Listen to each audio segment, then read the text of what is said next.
Ladies and gentlemen, this is Dustin Perry from Ghost Hunters and Ghost Hunters International, and you are tuned into the Paranormally Zone.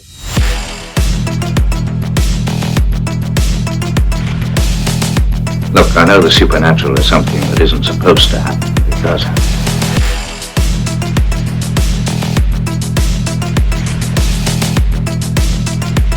A ghostly apparition in the dark of night.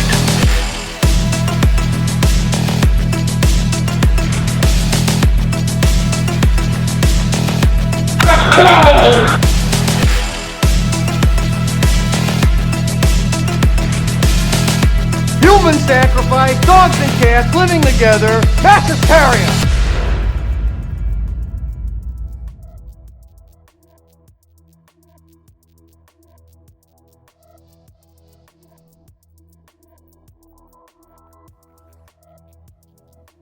You know, every new episode of the Paranormally Zone seems to bring forth new knowledge. And I'm not even talking about knowledge that you and I are bestowing upon our loyal, ginormous fan base out there, our listeners.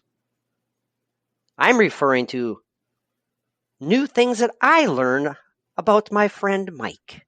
Oh. Tonight, boys and girls, I learned to never question Mike's ability to recite Beastie Boys lyrics. Well, I did mess it up. Oh, yeah. Oh, wait a minute. Yes, you did. So I take everything I said back. Yeah, So that was you adherently, if that word fits, corrected it does. me. There you go. It fits now. It fits now. Yeah. So I think adherently or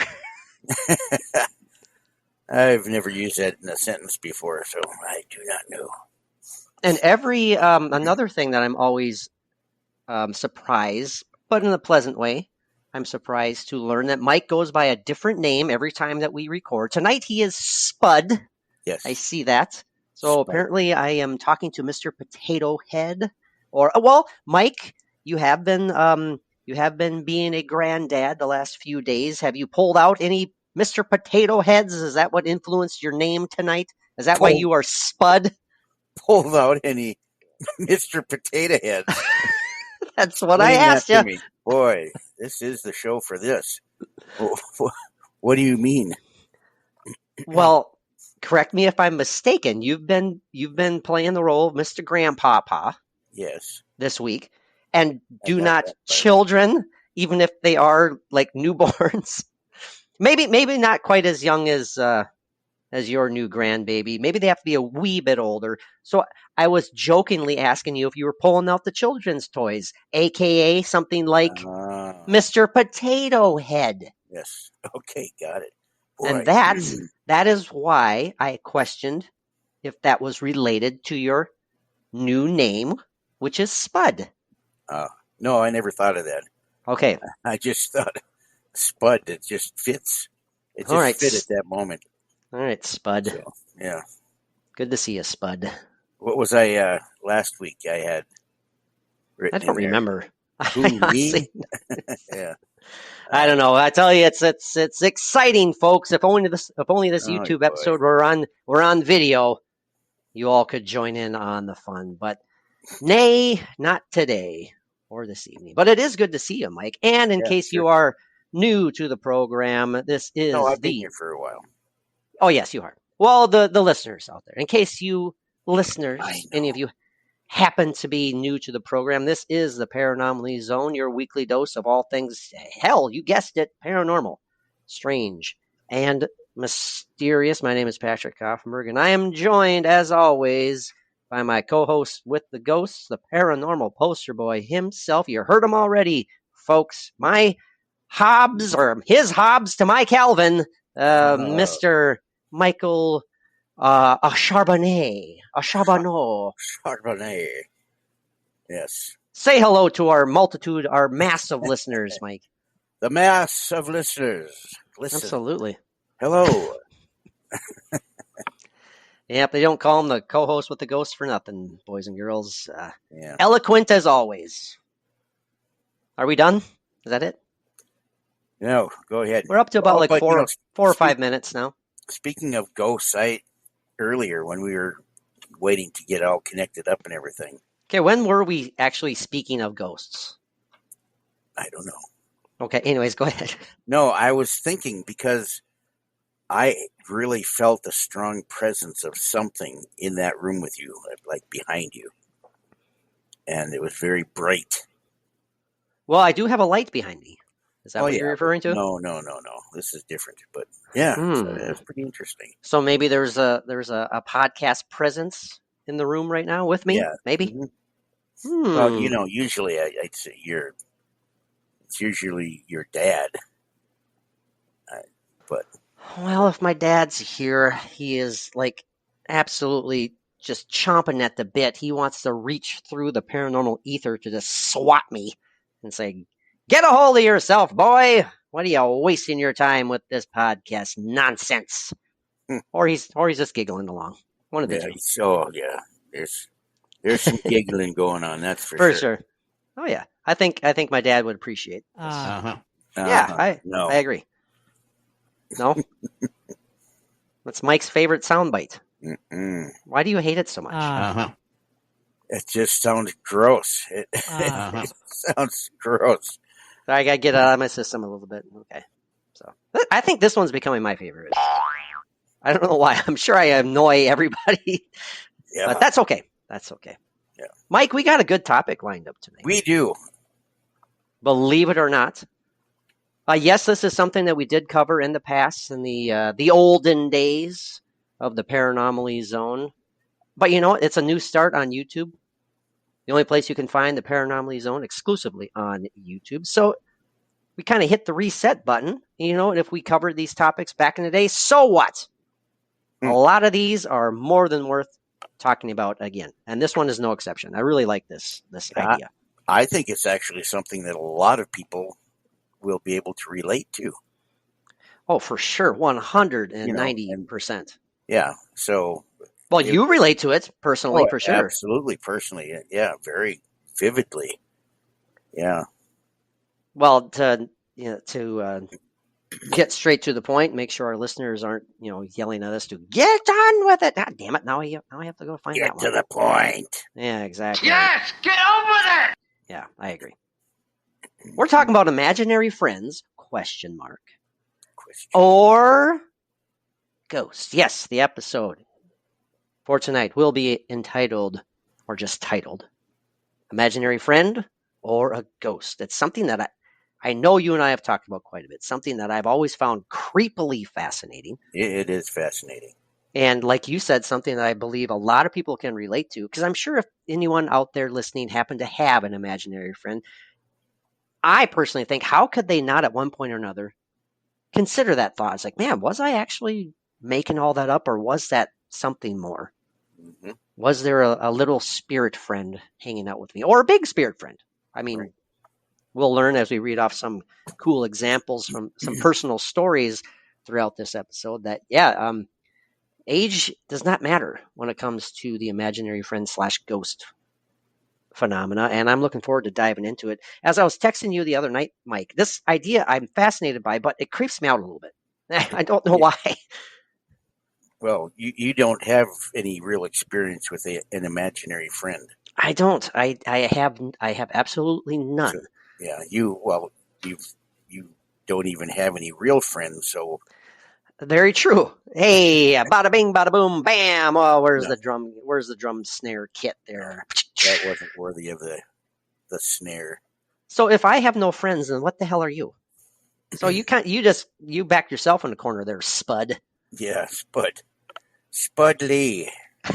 Don't say Spud Lee. No. I know.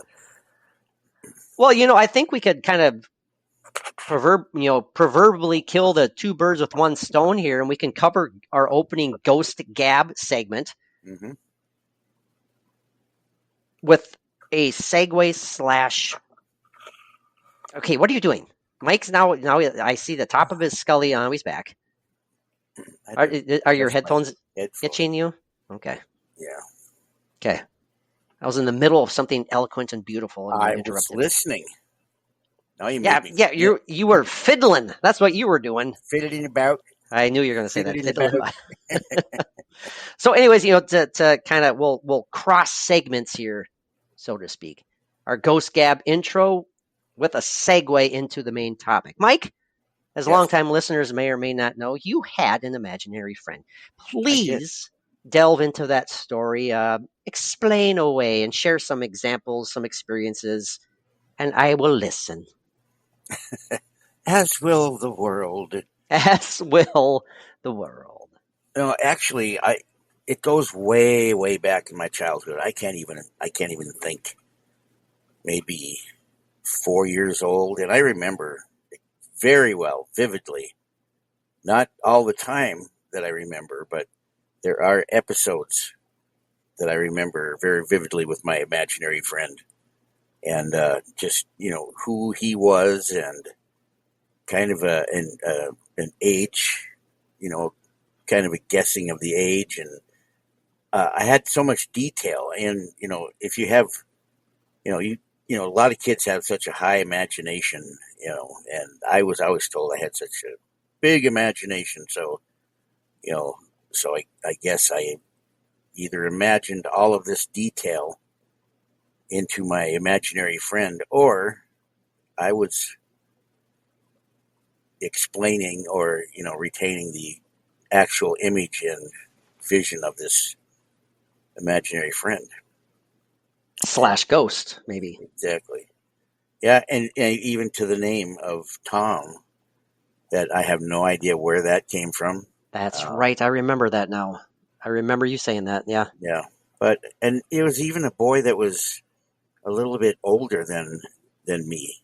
I Okay. remember, like the boy was a little taller and had kind of a sandy colored hair, short around the ears and everything. And I remember him wearing like a button-up shirt, maybe a short sleeve shirt, button-up. The hairstyle could have been like from the 50s or something like that, 40s or 50s. And just so our listeners know too, I love it. From my standpoint, my viewing here of my co-host with the ghost, it's something that I've mentioned several times when Mike is recalling, retelling his experiences. He's doing it yet again, boys and girls. He's got his I can tell he's in deep thought. He's actually seeing again in your mind, because you're looking down. You're not even looking at the camera anymore and stuff, because you're slowly just describing what you saw. So I can see that you are seeing this right now as you're talking about it. I was very deep into it. Boy. I'm sorry I interrupted you. Yeah, then you broke my concentration. It's all gone now. Well, you know what will really break your concentration? You want to know what will really break your concentration? Don't do it. No, okay. Don't do it. Sorry, that was too late. Timing is everything. But I know. That's okay. Oh, sorry. Then you always have to throw that in there. Man, it's like a circus monkey.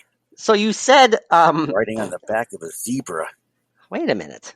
You're the one who said circus. Well, I won't. I'll stop. I'm. Right. No, I won't. I promise. I won't do it. There you go. Okay, sorry. Sorry. Okay, I'm being Mr. Obnoxious, and I apologize. So, Mike, the last thing you're saying, you could even remember the buttoned-up shirt. Yeah. That was the last thing that you had said. Light colored, yeah. And this was a boy who you believe was slightly.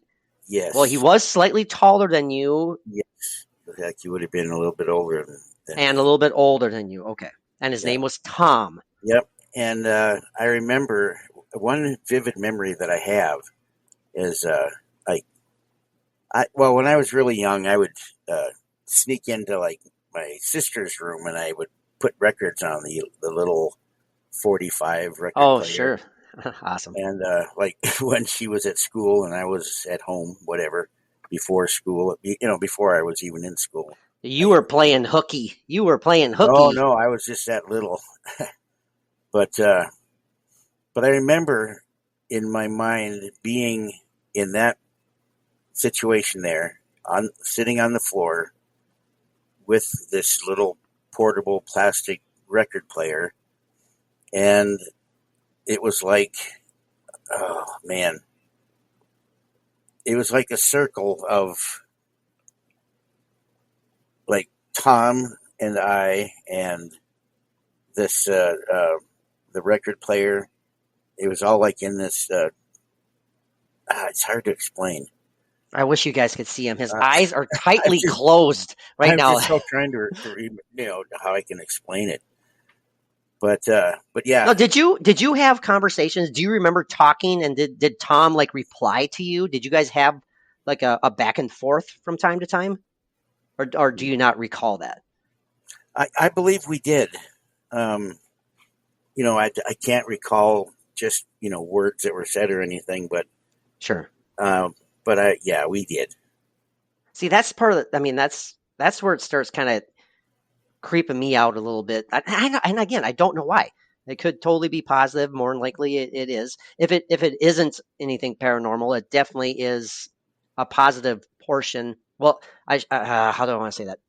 It is believed to be, for the most part, a very positive thing and a very normal thing for children to develop a quote unquote imaginary friend in their young lives. For however many different reasons, whether it be in moments of stress, maybe moments of loneliness. They feel like they need a friend. Maybe they even conjure up these imaginary friends to blame whenever they knock over a lamp or something and they bust the lamp on the floor and said, "It wasn't me, it was Tom." Boy, you're getting pretty deep with this. Well, I'm just Holy saying. criminy. I'm just saying. There's all sorts of possibilities as to the behind the scene natures of what's going on in the minds of those with imaginary friends. Very common, very normal, very healthy. But for the sake of argument and the sake of this episode, we're talking about the possibility of this possibly, that's kind of redundant, of this being a ghost. This isn't imaginary. This is something that is actually there. Now, before we dive into some of these really cool examples, these personal stories that I found out there on the interweb, do you think Tom was a ghost? What do you think? I don't think that he was a ghost in the sense of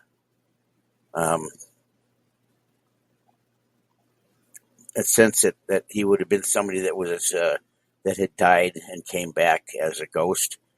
Now, this is weird, but I didn't think about this a whole lot at the time when I was very little, but I have thoughts that just trying to figure this out as an adult and things like that, and I almost get the feeling of something more interdimensional. Oh, really? Yeah. So it's just a feeling that I get. I have no basis for that whatsoever. Maybe there was some sort of, I know we overuse this word sometimes, maybe there was some sort of portal in your childhood home. I mean, longtime listeners know, Mike, and I certainly do. This is something that you have experienced, paranormally speaking, since you were a wee little lad. And the question always is, why, and how? I mean, maybe perhaps, as you said, Tom was kind of coming and going. He was doing the old interdimensional traveling, Mike, breaking through those dimensional walls. Perhaps. Yeah. Maybe he was a guide for other beings or souls to come over. Ooh. Every once in a while, he would come across my dimension, and he'd pop in for a little, "Hey, how's about? Let's go." A little fiddling about, yeah. or diddling about, I guess. Yeah, it doesn't matter. Fiddling about.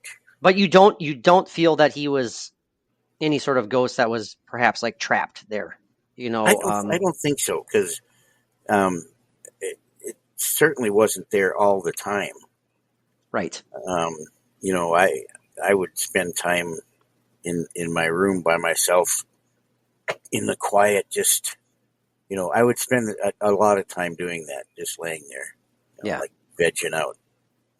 And, I get it. Absolutely. Which would be a perfect time for something like that to happen. If my mind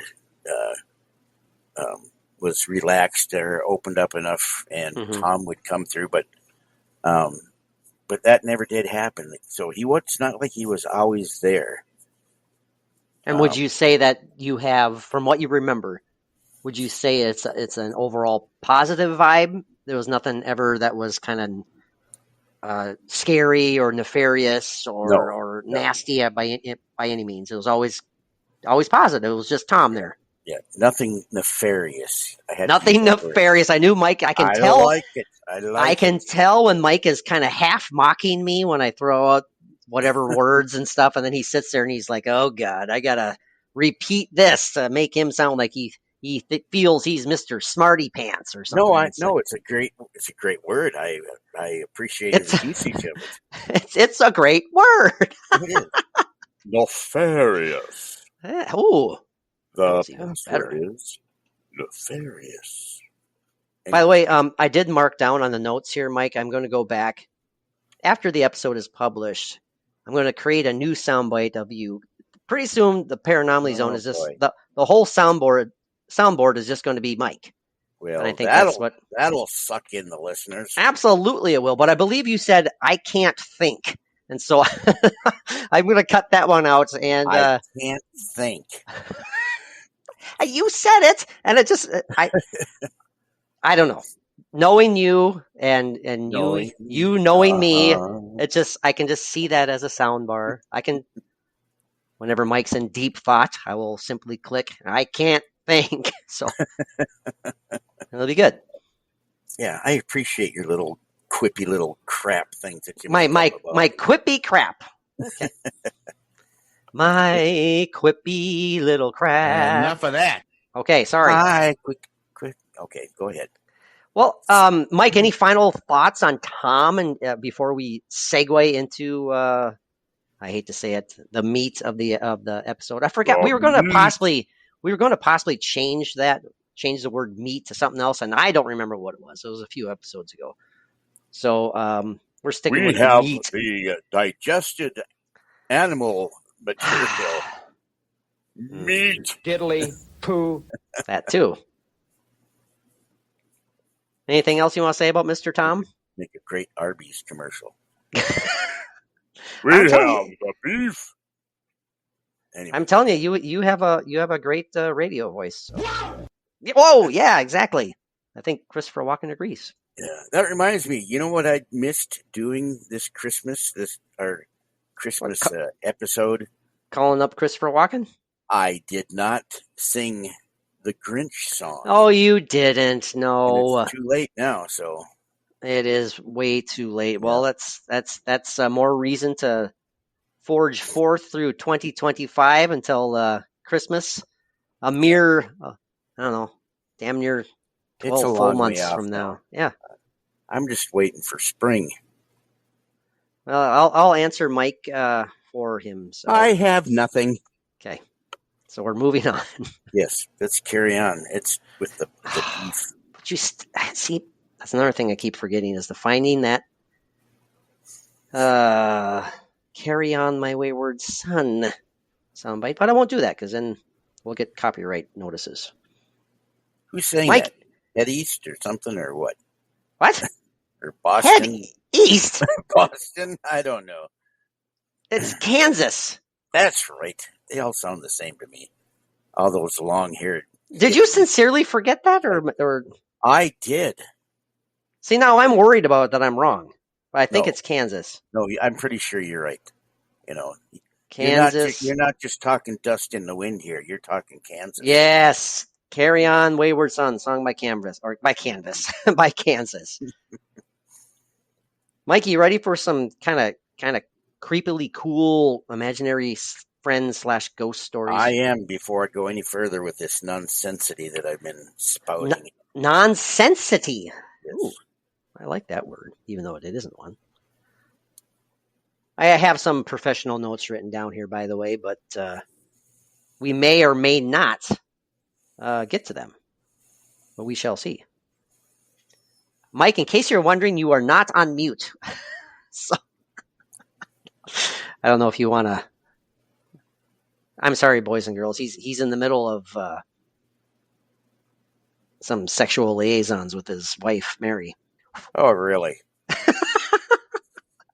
I couldn't think of anything to say. So She is laying down with exactly. our grandson Oh, that's true. and Yeah. watching, I think, Lightning McQueen videos. Oh, nice. Very cool. He was But up I will. 30 yesterday morning or this morning, yesterday, whatever. I would like to get to these professional notes of mine throughout the episode, so we will get to them if we get to them. And I won't read all these word for word. Trust me, so don't worry. It's not story time for with Patrick time. But this story was submitted. These are from Ranker, by the way. I found all this stuff on Ranker.com. This was the imaginary friend who liked to play in the basement. And this reader submitted saying that they used to play with their toy cars, build tracks for the toy cars in the grandmother's basement, okay? All the while talking to some girl named Stephanie, who was their imaginary friend. And they go on to describe what Stephanie looked for: the hair color, brown, the brown eyes, always wore white, never seemed to leave the basement for whatever reason, but she was always really nice to this child and always wanted to play with the cars. She liked the dampness. She liked the dampness of the basement. Hell yes. One day, my family, I'm reading that now, my family asked me to come upstairs. And when I did, they asked me who I was talking to. I then went on to tell her the name, the description of my friend. This was, after an experience with this quote-unquote imaginary friend. Told her name, gave her description. When she did so, her entire family all fell silent. And for lack of a better word, she says they looked like they'd seen a ghost, because they then told me that her uncle, the boy who used to grow up in that house with her dad, her uncle, when he was a kid, used to play with an imaginary girl named Stephanie with brown hair, brown eyes, wearing all white, and so on and so forth. So I love that. I love that example. Now, what's going on there, Mike? If this is a real ghost, this ghost is playing with generations. Yeah, I was going to say it's very generational. Huh. So does that come across as something that's sad to you, or is it something that this quote unquote ghost is choosing to do or is not aware of? I mean, what vibe do you get from that? I get there's part of choosing to be there. That interaction, something about the interaction, and that as physical contact as the ghost can get. I think it chooses to be there to interact. There's something there that attracts it. Okay. And do you believe maybe perhaps that it is aware that it is no longer of this plane of existence, or do you think it is unaware that she is different from these friends of hers? This girl Stephanie, is she aware of her ghostly nature, so to speak? I think that can go either way. Like if a kid is on a playground and playing in the sandbox, and another little kid comes up and wants to play, sitting in the play, in the sandbox and everything, and ends up that this child that just came to play was actually a ghost of a child that had passed. Yeah. And but it was just interacting like it would in life, and that's like, what it knew, possibly. I think it can very much go that way as well. Have you ever seen any of that really cool ghostly footage, alleged ghostly footage, Mike? There's several different examples of it, of like people filming. They have their cameras out and they're filming, like, let's say, an empty swing set that's going back and forth, and like their kid, they have like a kid with them, and the kid is like talking and screaming, saying, "Oh, look at the boy who's on the swing set," and there's nothing on the swing set. Yeah. But yet the swing is going back and forth. Mm-hmm. I don't know. Kind of creepy, kind of cool. I love it. I think you and I are on the same wavelength, that kids kind of like maybe even perhaps like dogs or animals. They have that extra sensory ability that maybe as we age, we kind of block off a little bit. Yeah. And when I say we, I'm saying like people like me. Mhm. Because their minds are so clean essentially, and they're Yeah. not inhibited, tainted. not tainted. I hate that word. But What do you mean? well, a couple. What's- I'll just say a couple different connotations of that I hate. Okay, so if you ever want to get me going, don't even worry about moist. Just say that other one. Patrick's been tainted. Okay, yeah, I'm tainted with the word moist or not. Yeah, blah, blah, blah. And Just a wet remove. willy right along with it. All I will say is, in case you haven't figured it out yet, just remove the ed from the word tainted, and that's what I'm talking about. I just don't like it. Mike's figuring it out in his head. He's like, okay. I just think it's funny. This one, But Mike, anyway. this one's referring to an imaginary friend who lived in a cemetery. Lived in a cemetery. And this brief little story goes, the reader submitted this. He says, my son, who was then about 2 or 3, used to tell us about his imaginary friend Johnny, Johnny. who wore all green, including a green hat.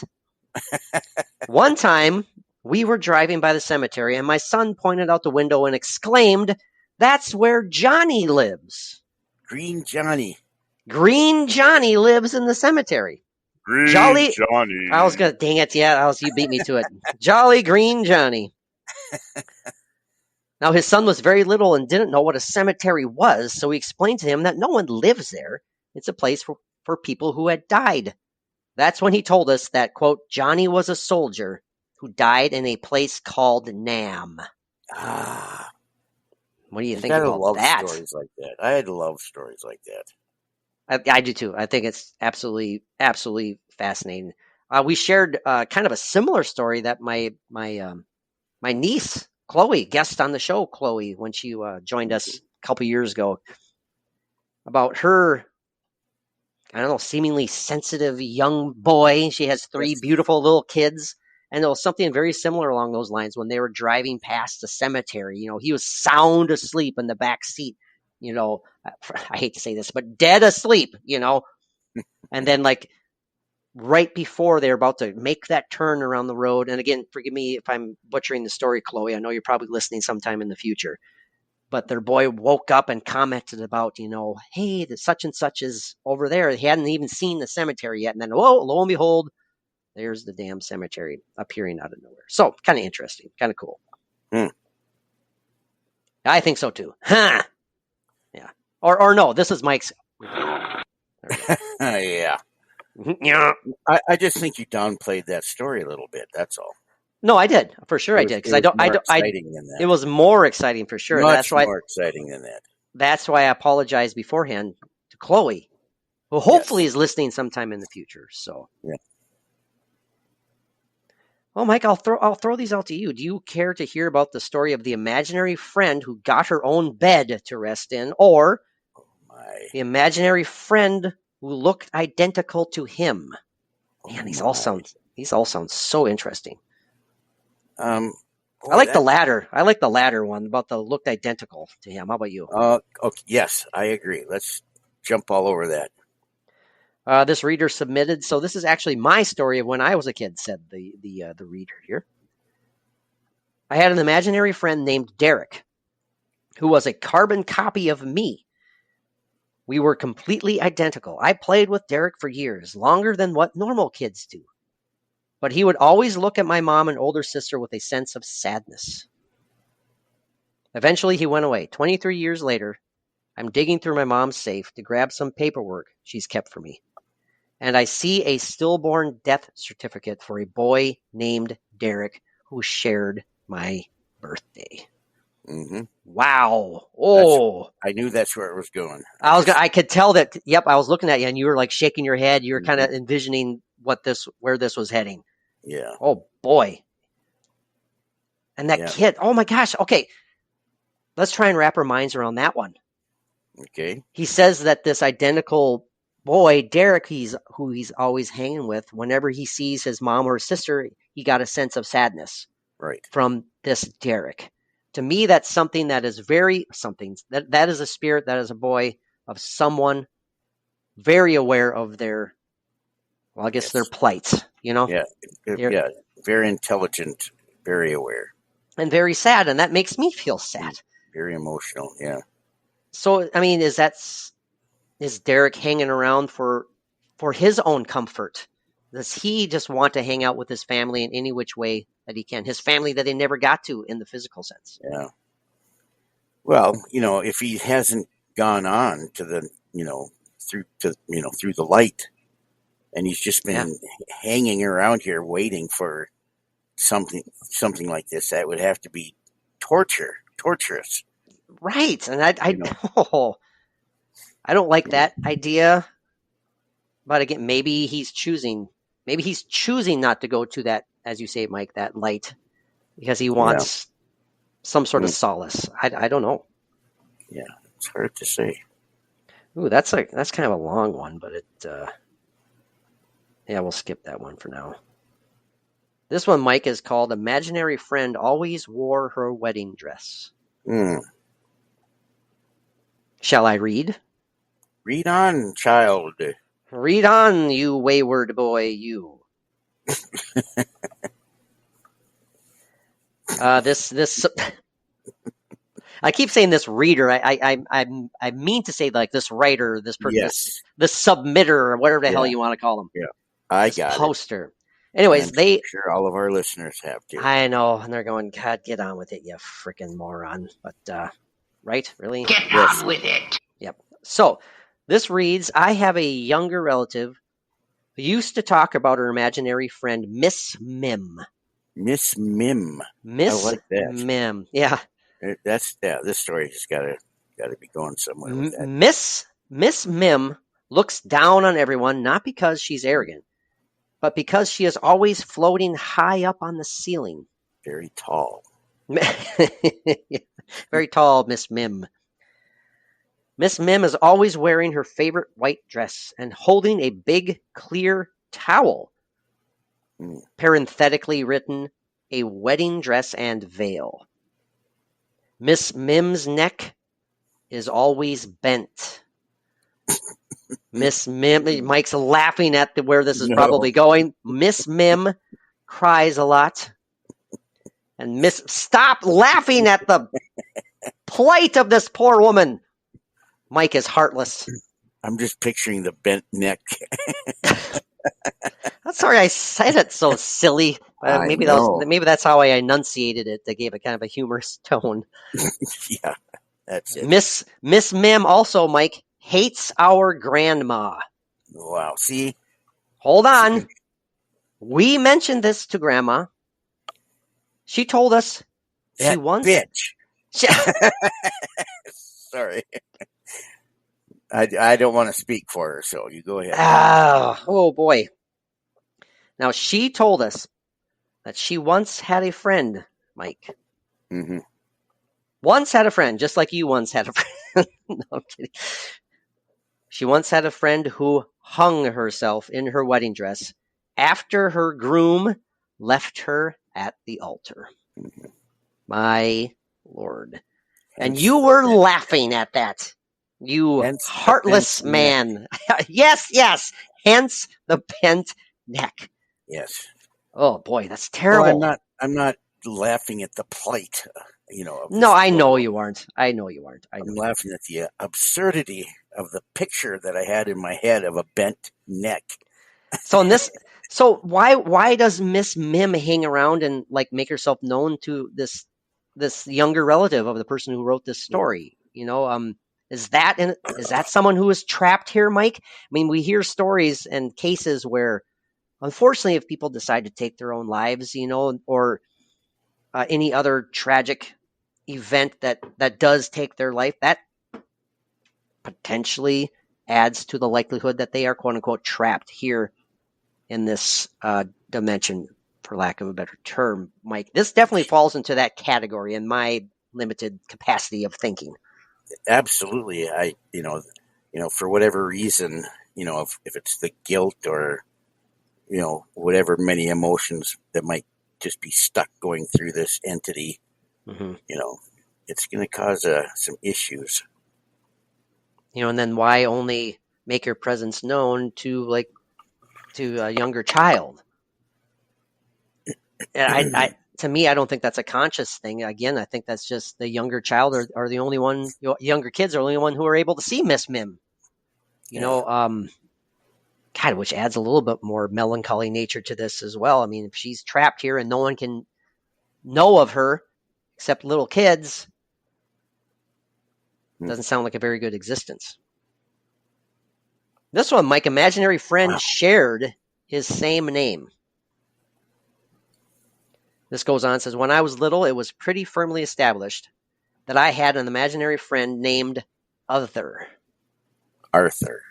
Other. Other. Oh, Yeah. Other. Other had the same name as me, so I just called him Other. I would tell my mom that Other was being mean to me and wants to steal Dad's bike. I remember I told my father that Other was very mad at him for hurting me. He was an abusive piece of blank, and he literally threw me across the room. His father. The dad. Okay. The dad. I asked my mom about it as an adult, and she told me my father had a brother that I was named after and wasn't told about because shortly before I was born, he died in a motorcycle accident. The brother of his abusive father befriending this child in the afterlife. Yeah. Powerful. Man. Again, you get the sense of why all this stuff can be seen or interpreted as I do, as creepy. Yeah. Yeah. And not necessarily always a happy little thing like your personal experience was. I hope to God if Thomas was a ghost, Mike, that he wasn't there by some tragic force of nature, as a lot of these examples seem to be suggesting. I don't think so. I never got that. Yeah, feeling. I mean that's good. That's fantastic. Man, a lot of these are kind of long, so I'm thank God a lot of these. Most of them are all super interesting, anyways. But I don't want to bore our listeners to death by reading so damn much. Oh, this is interesting. This one says, imaginary friend was not able to hold on to toys. I'm curious about that one. Yes. And Mike, again, feel free to jump in and interrupt or do anything you want. Do some jumping jacks. Start singing some Mr. Grinch songs. Nah, don't do that. Yep, you do.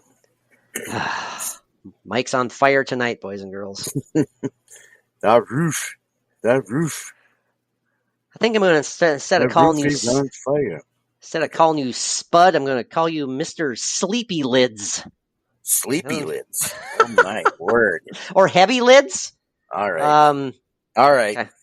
The connotations are just rampant. He's just slowly leaning closer towards the camera. I get it. It's been a long week, and I understand, Mike. I understand. You're doing well, though. I'm trying to count the hairs on your top lip. On my top lip? Oh, yeah. Well, at least 4. Yeah. Yeah. Didn't take me long. Thanks for pointing it out. Yeah. So, anyway. To me, it looks, from the distance, it looks like I have dirt smudged on my upper lip. Yeah. And more on one side than the other. What'd you call me? A moron? Okay. No, I did not. I wouldn't do that. See, now you made me lose my spot, damn it. I'm all self-conscious about my horrific upper lip hair. Why do I always forget how sensitive he is? I know, you think you'd know by now. And then I throw this crap in, and boy. All right, this imaginary friend who wasn't able to hold on to toys. I'd ask my mom, who lived in her house, and he'd always ask my son, who lived in our house, and my son always said, Mommy, Daddy, Puppy, Baby, him, and Boo. Him and Boo. Him and Boo. Okay. He would try to play with Boo, but would get frustrated when the toys he handed to Boo fell to the floor. You can just imagine this kid trying to have his imaginary friend hold on to these toys. Now, one night in the bath, he said Boo was there. And I asked where. He pointed to the ceiling. I stood up to ask where, and was shocked to find a freezing cold air, fire, like they felt that classic cold spot. Yeah. I took him to the doctor about it just to be safe, but they found nothing wrong. Now, this went on for about a year or two. Wow. Starting when my son was about 13 months old.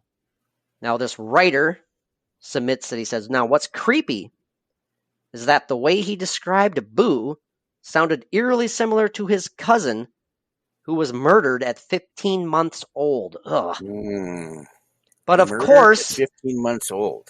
But of course, my son was far too young to have any idea about this murder at the time. When he was around 3, we moved and haven't heard about Boo or any other person since. Interesting. And sad. It's very sad. I mean, this if Boo was murdered, and he's just trapped in this form of existence, he's trying to play with this person's son, and he can't hold on to any of the damn toys. My God! Yeah, because he's a etherical being. Ooh, good one. Yeah. He has no grasp. He has no opposable thumbs to say it. Yeah, his fingers are a little misty. The grip just ain't there. Yeah, you just need You need those tools with like the handy grip on them, to help out little Boo. Yeah. Anyways, sorry. I cherish mine. I use it all the time. This one, imaginary friend would hide my tools. Or hide Bastard. tools. Yeah, little. Well, that could be a Here we go, Mike. activity as well. Nefarious. There it is again.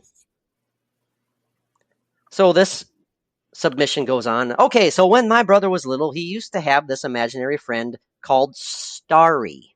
Starry. He and Starry would do everything together.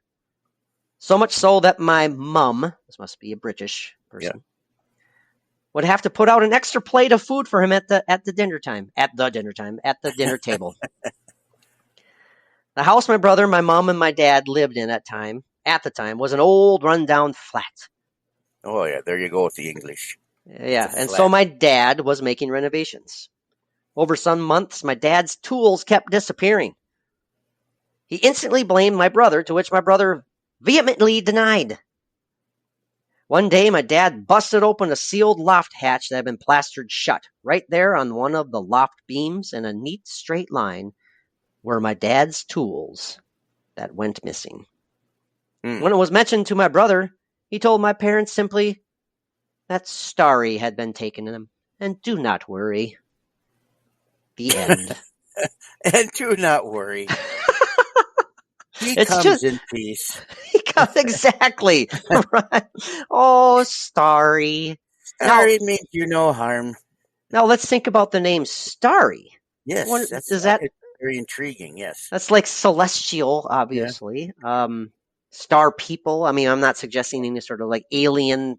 Yes, you are. Undertone. Yeah. Okay. Yes, I am. Do we think perhaps that Starry was an interdimensional alien being of sorts, Mike, who just for some reason had nothing better to do but to mess with people's tools? Could be that Don McLean thing as well. Don McLean thing. Starry night. Oh my God. Okay. Yep. That went way over my head. Sorry, Mike.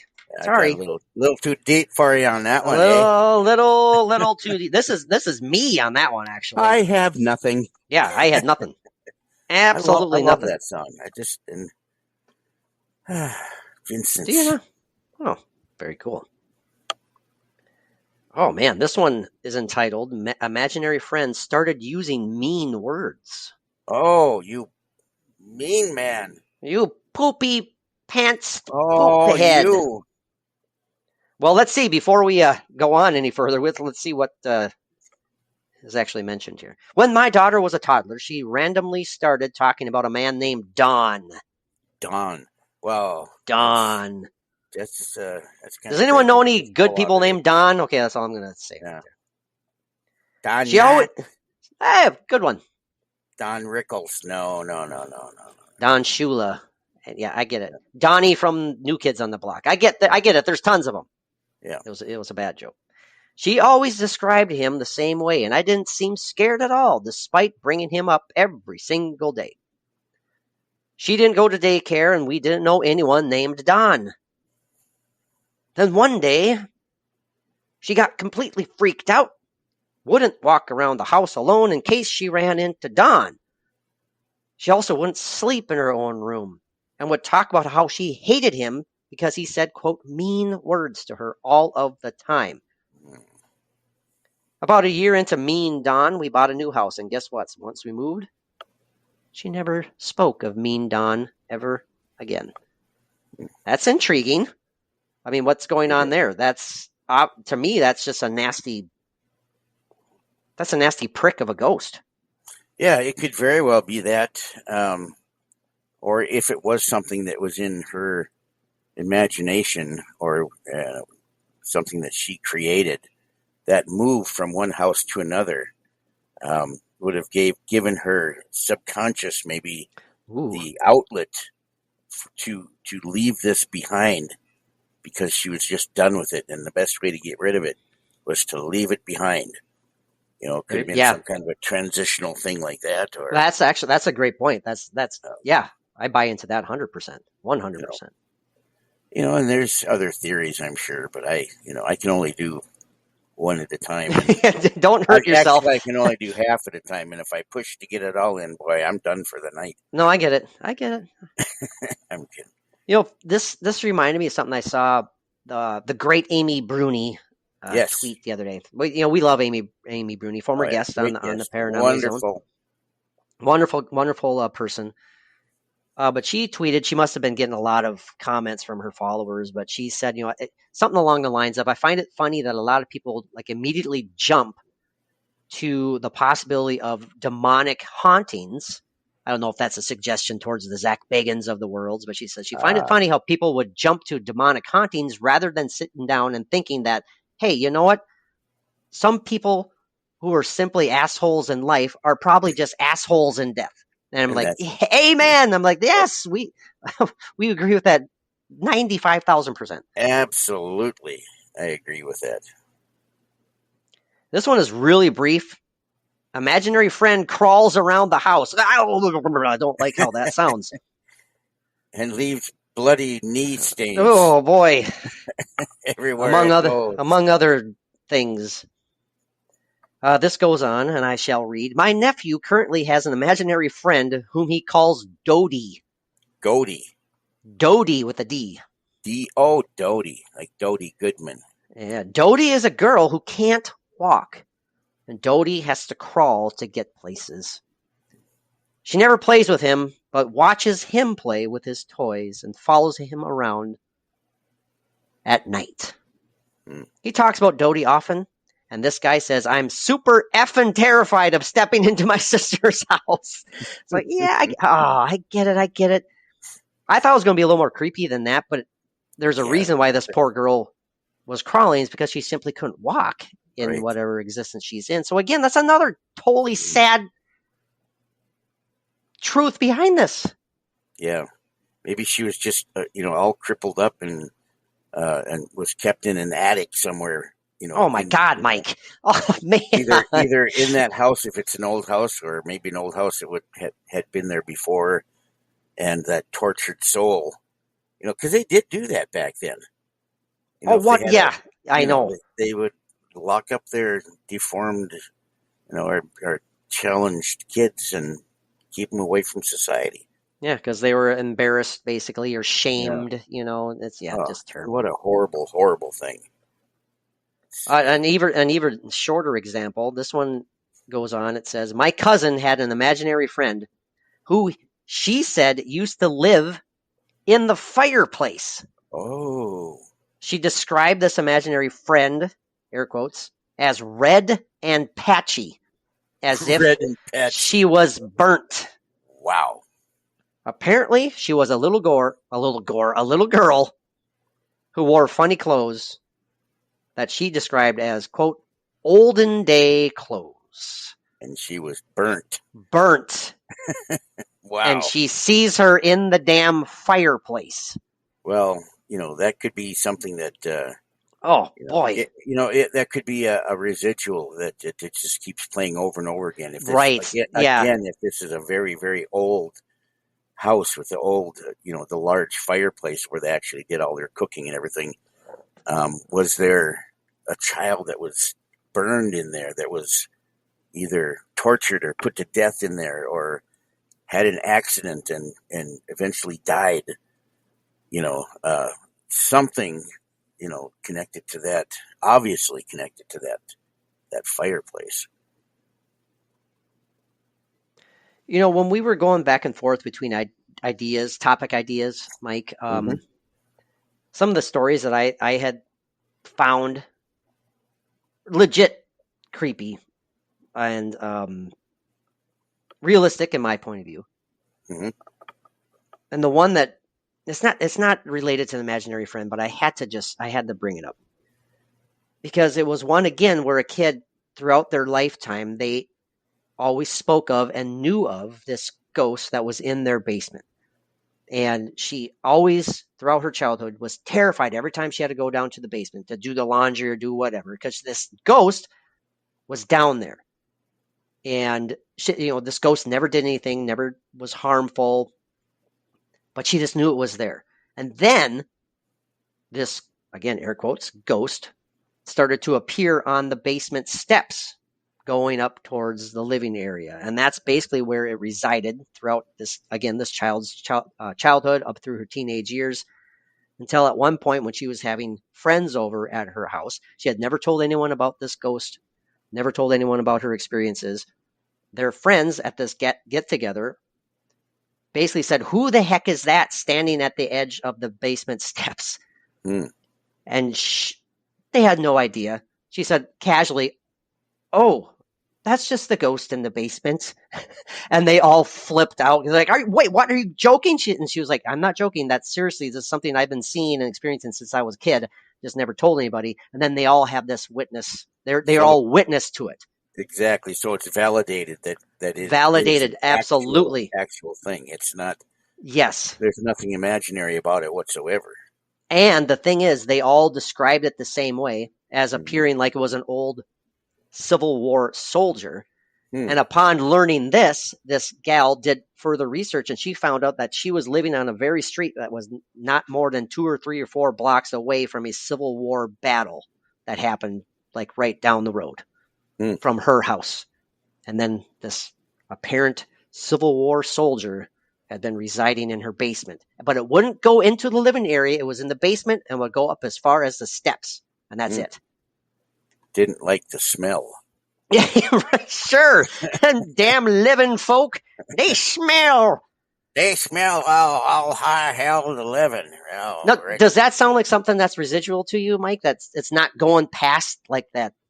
It's not making the transition, so to speak, from the basement to the living quarters. I mean, I don't know. I just love that story. I'm glad I remembered it. It really sounds like an entrapment of a spirit. Oh yeah, like it can't go any further. Yeah. It literally can't. It might want to, but it can't. Right.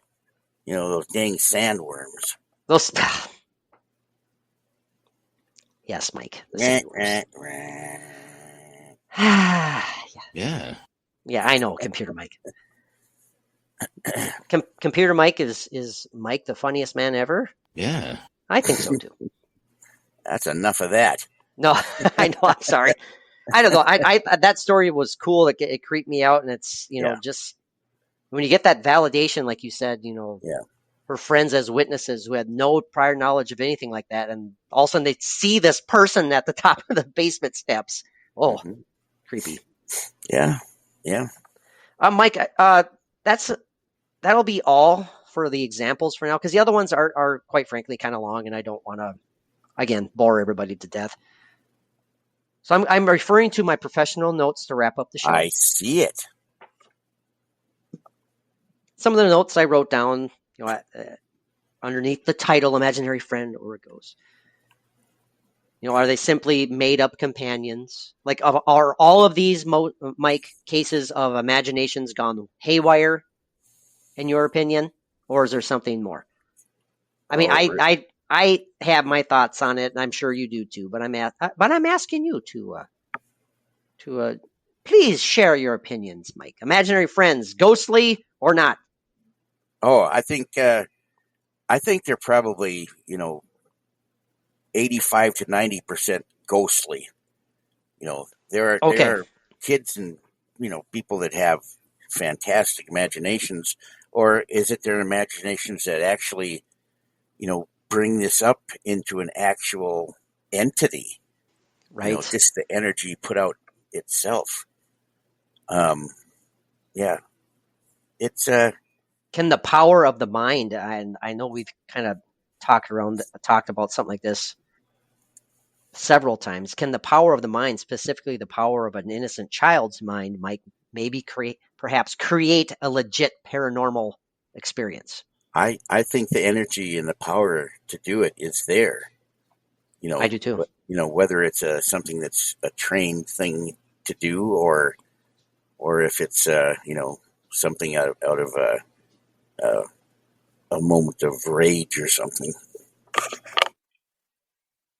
I'm enthralled with how I write down things sometimes, and I'm saying that facetiously because Mike's having a fit. He's okay, everybody. He's just coughing up a lung. I think he's okay now. Talk amongst yourselves. Rhode Island is neither a road nor an island. Discuss. You're still muted. There you go. You're back now. There we go. There, yes, I had a bit of a coughing fit. Yeah, that's okay. I felt like there were tiny little men in the back of my throat with little picks. Yep, that's exactly what I was envisioning too. Little pickaxes. Trying to plant gladiola seeds, in bulbs. Oh, that's very specific. Yeah, very specific. Horrible. Some of my very non-professional notes included the question: why would a ghost continue to try and make friends? It's lonely out there. I mean, sincerely, is that? I mean, like the example of that generational imaginary friend. The kid described who she was talking to, and to a T, it fit the description of her uncle's imaginary friend. Right. Is that just the case of a spirit that can't move on or won't move on, or like you said, Mike, is lonely in its existence and therefore it is trying to make new friends? Yeah, if it can't move on, and maybe it's going to take up on any opportunity that does, it comes close enough to it, to where it can react that way. Yeah, no, I agree. And I also continue to write, is this ghost, is it aware of its situation? Is it trying to cope? We kind of talked about that. Is it unaware that it is a quote unquote ghost? I mean, yeah, turn on your thinking caps, listeners, too. We'd love to hear your feedback on this. Yeah, tighten them up. And again, for the sake of being repetitive, we've often said, does like a ghost perhaps need reassurance? By that, I guess, in the case of imaginary friend, does it need reassurance that it's still relevant, maybe? That it's still capable of communicating, of interacting, any number of things. Has it accepted its place? Does it need to be acknowledged? Any number of that. Oh man, we could go off the deep end on that one. I can only imagine, Mike, if I were a ghost and I couldn't get anyone's attention. Oh my gosh, that would drive me beyond insane. Hope you're muted, buddy. I mean, what do you think about that? I mean, that need to be acknowledged and it just can't be done. Yeah, that would be so, it'd be horrifying. I mean, and the longer this went on, and if it was for an eternity, just think of the frustration and the anger that could be built up until you've got a demon from The Exorcist. Oh man. The feeling of isolation, even though you're potentially surrounded by people, but you're just not there. Ooh, yeah, that's nightmare material. Yeah, I don't know. I don't like that thought. So, well, Mike, we're about at an hour and 5 minutes. I think it's time to wrap this up. This was a great discussion. I love chatting about stuff like this because to me, chat, to me, that's a very legit possibility that these cases are in fact paranormal in nature. Again, I'm not saying all imaginary friends are. Of course they aren't. I mean, it might be 50-50, it might be 60-40, 30-70, who the hell knows? It's somewhere in there, yeah. But yeah, it's on that spectrum for sure. It is. As we mentioned earlier, I never had an imaginary friend. Shocking, right? I don't know if I wish I did or not. I'm not sure, but again, is that my mind blocking that possibility even back when I was a little turd boy running around the house? I'm not sure, but and then there's Mike, who's just been Mr. Open to the world of the paranormal ever since he was pushed out of this world or into this world. Yes. Mike, any final thoughts? Thanks for making this work. I appreciate it for sure. It's always a fun time recording the Paranormally Zone with my good friend, Mr. Michael Carbonneau. He's still coughing. There. Yeah, I'm having coughing fits here. We don't have any. I'm sorry I jumped all over you. We don't have any moments of the macabre tonight, but I do think I'm going to start calling them the moments of the McCarbno. Yes, maybe as long as you don't think that is a new McDonald's sandwich. No, absolutely not. I'm sorry for stepping all over you again, but any final thoughts, Mike? Any parting words on this topic, on this idea? Just remember, if your child comes up to you and says that he has a friend, a new friend, and his name is this or that, and you don't know who they are, be interested. Find out what's going on. The kid just might be flipping crazy. Yeah, he might be needed. He might be in need of some professional help, is what Mike is suggesting. So. Yes. Don't wait until I was 62 to get that help. Oh, God. Catch it when you're a kid. Mike, have you talked about Tom with your therapist? Have you talked about Tom? Boy, that's a thought. Yeah. That could be relevant, you know. Oh, absolutely it could be. Who knows, you know. Yeah, that's a possibility. Well, you know what? I know we've mentioned this several times, but someone who used to be involved in my life, one of their kids, Mike, if you remember me saying, in this very, locale, I should say, if you remember, her little boy kept talking about C. Yes. Remember that? I was just that's what I thought you were going to say. Yes. It's like, what do you mean C? You see somebody and he's just C, and he'd say with a giant grin on his face, pointing at where quote unquote C was, and that went on for a little while. So that's intriguing. Very. You never know. Well, thanks, Mike, for joining me. Thank you, everybody. If you made it this far, God bless you. God bless you. We love all you guys. If you made it this far, why not check out our Patreon page? Loads and loads and loads of cool exclusive content over on the Paranormally Zone Patreon page. We will be recording another Patreon exclusive episode. It'll be number 84, I believe. Holy crap. We're closing in on 100, Mike. 100. 100 yes. Paranormally Zone exclusive episodes. If you enjoy this content, no joke, you will enjoy our Patreon page. And again, I kind of jokingly, flippantly, half seriously say, if you give our Paranormally Zone Patreon page a chance for as little as $1 a month, you can tune in and watch Mike and I run around in our underwear in graveyards and cemeteries while tickling each other's bellies and No? That's not it? Am I exaggerating a little bit? People are going to think the worst things about us. Oh, that's... What do you mean? What's wrong? Yeah, then you do that stuff. Well, for now, though, okay. But there's also cool stuff like our flippin' UFO we filmed at Standing Rock a few months ago. That's over there, and that's an unbelievable piece of footage that I still can't figure out what the hell it is other than a flippin' UFO. The two experiences that we had together and the one that matched up with one of our experiences that I had. Yeah, it's flippin' crazy.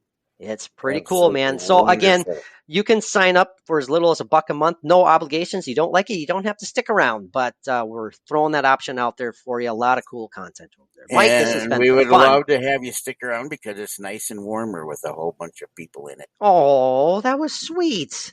Yeah, That was right. very sweet. Oh, I was, yes, I was thinking mostly. Oh, sorry. Okay. Well, Mike, thanks for joining me. Yes. This has been a blast as always. Yeah, I'm not going to say anything good about it anymore until it's published because I don't want to curse it. Mike, until next time, my friend, what do our awesome Paranormally Zone pals need to do? Peace out, baby. Baby, baby.